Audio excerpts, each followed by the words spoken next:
Hey, it's MK, and I am starting a new series come January called Baby Got Scraps, and I thought that I would show you guys my process of gathering up my scraps and turning them into, I guess, kind of sort of page kits. So what I'm doing now is I've sorted my scraps into 3 piles currently. I have border strips or branding strips, smaller scraps, and then my larger scraps. Now, after about maybe the first 3 or 4 kits, I kind of sort of get smart and decide to separate them by color. But first, I thought I would show you guys how I'm building my first kit. Now, I did start off with what I had previously from many years ago, a pile already started, and I do say many years ago, this is about 2019 is when I had this this pile already started as far as the pink set goes. And I'm just trying to make sure that I have enough to work with because there wasn't a whole lot. I have a little bag that was gifted to me at a retreat in March of 2000, was it 19 or 2000? Well, it couldn't have been 20. Nope. And so anyways, I've had that since then, since it was gifted to me when I went to a retreat in Ohio. And so I can't remember the date. I want to say 2019. When that happened. And what I'm doing is I'm just deciding a whole bunch of variety for me to work with. And then I'm taking my, my like copy paper and using that as a divider so I know when to stop and what starts the next kit. Well, then I smart up because I don't want to use a whole bunch of copy paper. And I just start using scraps from my Cricut machine that I felt like were still good scraps that I could use for later. So I'm going to do that now. But first I decided, you know what? This is such a big pile. It's about 3 inches thick. And what I'm going to do is separate them by color, and that will help me build the kits because if I don't need a specific color, I don't need to keep flipping through this entire stack. I also feel like if I didn't do this, then I probably would have taken a lot longer than the 3 hours that it took me to build 30 kits.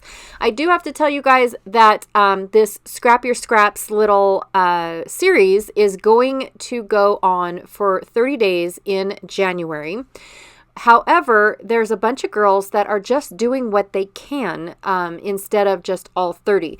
I'm building 30 kits because my goal is to do all 30 days. However, I don't know if I will get them done or not. I am trying to, vamp up what I do as far as social media, YouTube, all that good stuff, but I'm not really sure if I will get to it. So I only have so much space. I wish I had a table that I could spread out every single color. It would have been great. I could have done this on the dining room table, but I do not like spreading my stuff out to where it interrupts the family. I know I'm a kind and courteous scrapbooker. Don't tell anybody. So I'm just doing 2 piles at a time. So I just did the purples and the reds and the browns and the kind of like the whites, what I considered was white, which was more on the brown side. And they do end up kind of smushing together later, which you guys can't see because I have it on another table off to the left of me.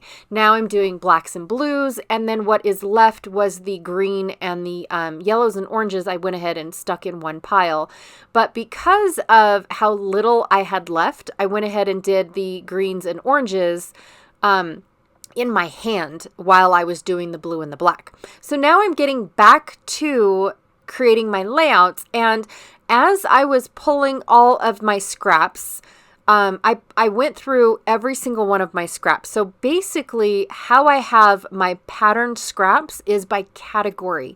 So I have these bins of different heights depending on how many I have of each category, if that makes any sense.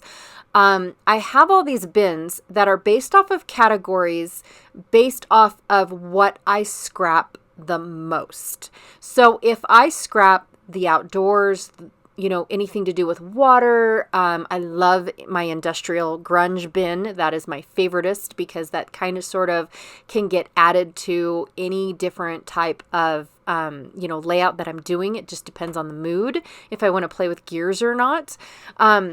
So I have all these different bins, and that is where my patterned scraps go back into when I am done creating a layout. My solid scraps go back into my cardstock. I call it the parent cardstock, which is still full sheets. And I only keep, on a rare occasion, the colored ones, I only keep 3x3s and above. Anything smaller than that, I get tossed away. Now, the patterned scraps, I do kind of sort of keep until I have a project like this come up. And then I kind of make decisions of, do I need that little sliver of, 1/8 inch by 12 inch piece? I don't know. So I keep it until I'm done with the layout, and then I choose whether or not I need to toss it. However, this project, I have made up my mind that I'm going to divvy up these scraps into 30 layouts, and whatever doesn't make it into a layout, I'm going to put it in a bin, use it. So like I can, if I'm missing a piece or if I need to add another piece, that's where I'm going to get my pieces, is from the leftovers from these, from what I don't go through, like my tiny little scraps that I'm flipping through now. Whatever I don't use of those will go in a bin. My larger scraps, whatever I don't use or don't put into a kit per se, those ones will go in the bin. And then, of course, my border strips will also go in a bin. And then when this project is done and over with, I'm going to reevaluate them and throw them away if I cannot justify keeping them. So that is where I'm at. But how I got these piles was going through all of my category bins and pulling out anything that was a scrap. I went through all of my collections. I went through all of my Cocoa Vanilla. I went through all of my Minte, all of my P13, which are in separate bins, by the way. I keep those separate because I'm just not ready to incorporate them in my everyday scrapbooking. Just not yet, you guys. For one, I'm not sure how readily available they are in order for me to grab them and just put them in with my categories. So I like to think that they're special, especially Cocoa Vanilla. When I order from Zoe directly, when scrapping Reflections, which is State Goddess here on YouTube, when she doesn't get a specific collection in, I will go straight to Zoe, who is the owner of Cocoa Vanilla over in Australia. I go straight to her and order a whole bundle. That way it makes shipping worthwhile. Anyways, and then as far as Minte and P13, they are brand new to the market as of, to me, this year. And so I'm not so sure how readily available they can be as far as ordering them goes. So I just kind of sort of like to think of them as my special paper and use them for special things before I incorporate them into my category bins. So anyways, again, went through all my category bins, made this ginormous pile, and thought, you know what? I want to mix them up by color before picking and choosing how I'm going to create these kits, because I don't want to get stuck in my brain that these are all from my outdoor bin or these are all from my industrial grunge bin and they have to go together. No. I don't want them to do that. I want to be able to just flip through and, oh, I like this color. Oh, I love this one. Oh, I love this one. And that's basically what I'm doing. I have no photos picked out yet. That is going to be the last thing that I do when I'm ready to take this kit and scrapbook with it. That's when I will decide whether or not, what photo is going to go with what page kit that I am creating. I'm also not putting my 12x12 in, because that 12x12 will be what sets, I think, the theme for the photos that I pick out. So right now I'm basically just going off of color combinations, what looks good together, what matches this multicolored pattern paper, and how do I get it to work, things like that. I'm just randomly going through, like this one here, for example, is a leftover kit from Close to My Heart. I did a workshop with it, and these are all my leftover pieces that I have for this workshop. And it's like, okay, so this kit is, let's say, 2018, 2019 years old. So I think it's time for me to start using it up, right? Well, the first thing that I did was I went through it and pulled out all of the embellishments that were left, which shockingly, there was more embellishments than there was paper, which when I do a kit, that's usually always the case. I end up using, or when I do a workshop, I should say, my apologies. I usually always end up trying to find more uses for the paper, so that way you don't have a ton of paper left over and no embellishments to go with it. Having a lot of embellishments left over, that's brilliant for card makers. That's great for, what are those called? Traveler's notebook people, anything that small projects are for. Having all those embellishments are great to have left over rather than paper, because those smaller platforms require less paper. And so anyways, I was using that little kit as a starting point for building this page kit. And then of course, the more I kept looking at the papers, the more I went with a different direction. And then I just incorporated the leftover pieces in my color piles that I had going on. So, and then I tried, once I went and made my way through all of the kits that I kind of sort of already had set up or started, I should say, which, like I said, was not for today. These kits have been put together for years, you guys. I have a bin that is for just scraps, and I'll put them all together and then hope that I have time to go back to them. And it's projects like this that give me the time to go back to them. I don't necessarily always have time to go backwards in my scrapbook room. I always have to keep moving forward. And so when I try to go back, it's really hard, just to let you know. It's very hard to go backwards.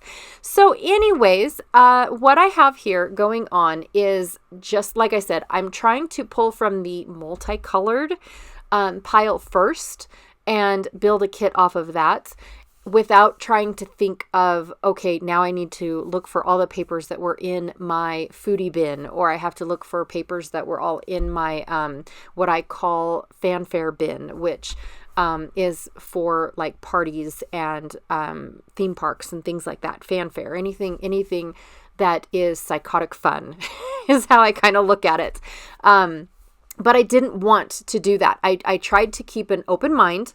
I tried to just keep color in mind, as far as like, okay, do these blues match? Do these browns match? Do these aquas match? I tried to just keep color in mind and try to not think of a category, and definitely tried not to think of the photos that I'm going to use.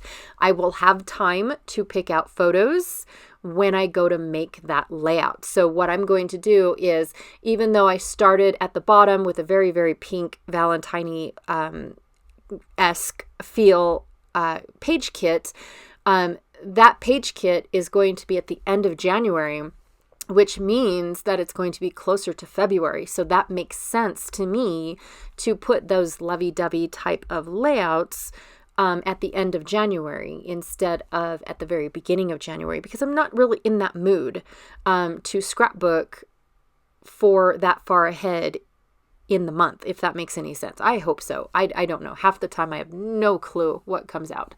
I just hope it all makes sense. And then the farther that I kept going and the more that I am, if you notice, my black pile, I think I only have 2 pieces left. My blue pile is very, very thin. And then all my other piles off to the left, and then my green pile is off to the right. They are dwindling down, like down. And then the only piles that I really have a lot left of are my branding strips or border strips, and this teeny tiny little, my smaller scraps. So, which the smaller scraps, I do have to say, are great for layering, but only if you have a project in mind. Like I don't I don't usually keep that small of paper, except for the fact that I knew this project was coming up soon. And so I kept a few on hand. Normally, 3x3, that is my limit. I do like to keep like strips of paper, like 1 inch by 8 or so. I do like to keep that if I know a project is coming up for those. If not, in the bin they go, because I don't want to have to figure out what to do with all of these teeny tiny little strips, or store them and worry about them getting crinkled up in a big bin. Because yes, I do. All my bins pretty much look like this cardboard box that I'm using now, except that they are canvas bins. I don't know. So I guess I could use the plastic bins that they make now, but mine came with my cabinet that I have came with canvas bins. And I do have to say I might need to upgrade soon, because of the fact that the little clips that hold all my shelves in place, those clips are starting to tear my canvas bins. And eventually I'm going to have nice little holes in those bins. So I might have to invest in the little plastic bins that are available for my cabinet.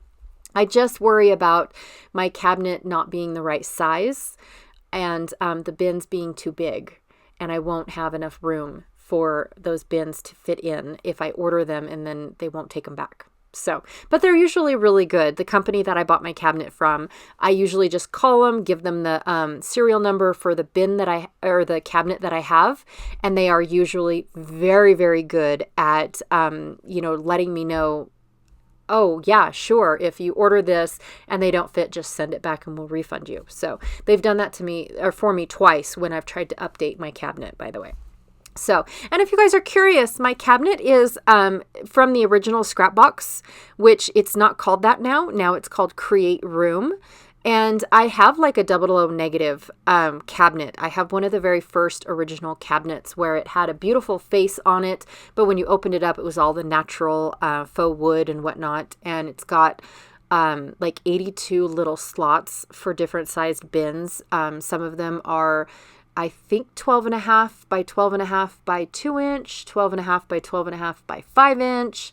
12.5 by I think that's 3 by 2 inch, and then 12.5 by 5.5 by 5.5. And so I love them all, except for the fact that, like I said, the little clips that hold the shelves in, the canvas bit is starting to rip and tear. So just wear and tear, and I've had it since 2009. So go me. It's old. And it's been modified quite a bit to suit my needs, just to let you guys know. I definitely have it customized to my needs. All right. So just continuing on building my kits. Like I said, I've almost have no black left in my pile. I have hardly any blue to choose from. I love the fact that all of these pieces are going down, down, down. I love the fact that I'm using up all of my pieces, and finding a home, or a kit, I should say, for all of these scraps. Now, previously, when I did this last year, actually, I should say, when I did this last year, this series, what I ended up doing was only building a week at a time. And the reason that I did that is because of the fact that I sort of got a little scared of commitment. Yes, I have commitment issues. No, I'm just kidding. I got a little scared of 30 days, and especially when my YouTube channel is kind of sort of brand new. I've only been going on since 2019, because I was scared. I was scared to talk in front of the microphone. I was, what am I going to say? What do I say? All that stuff. And I have noticed that the more that I talk to myself, the more comfortable I get with just babbling on and on and on, and coming up with stuff to say while I'm scrapbooking, which to me, I was always convinced that if I do a YouTube channel, I am not going to go, now I'm gluing this piece here, now I'm gluing that piece there. I don't want that type of channel. I want a channel where someone can just sit there and watch me if they want, or listen to me if they want. It all depended on, the type of YouTuber they were, and how they want me. And I definitely have tried to change my channel based off of the comments that I have received down the line as well. Some people say, oh, you really don't need to leave that part in. It's kind of redundant, or, it would be best if you did this and things like that. And so I really do enjoy improving for the viewer. However, I just don't, I don't know what all the viewers want. So yeah, I'm not even talking about what it is that I'm creating. I just figured that you guys would want to see the process. I also found this little kit that is a 12 by 12. It just flashed on the screen in 5 seconds or less.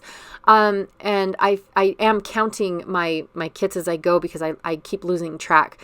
But I have that 12 by 6 by 6 little kit, which I kind of sort of stopped using because in reality, it's too pink for me, like neon pink for me.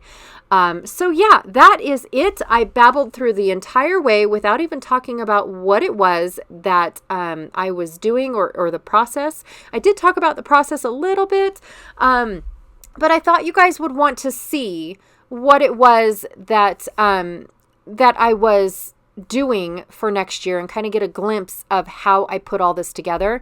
As I work through the page kits, I will be adding the photos and the embellishments, because the embellishments is what kind of personalizes it to those photos, but it doesn't really need to be the papers have to go with the photo every single time. There's no reason for that. Definitely does not need that at all. All right, so I look forward to creating some layouts for you guys in January and using up my scraps and starting with all brand new 12 by 12 paper come February. I'm so excited, and I will check y'all later. Thank you.